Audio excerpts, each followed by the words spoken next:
तानी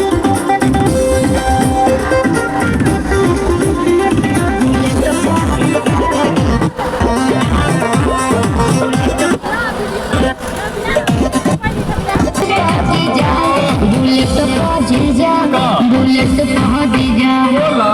चले घुमावे बुलेट पहुंची जा बुलेट पहुंची जा बुलेट पहुंची जा ले चले घुमावे बुलेट पहुंची जा राधा पूरा दे जी फिर कुछ ना कहो। अच्छा सुना चल कुमार के दर्शन करे गाँव वीडियो बनावे जाइबू माना बतिया आज सही नहीं है माधेलू माठाई तो दही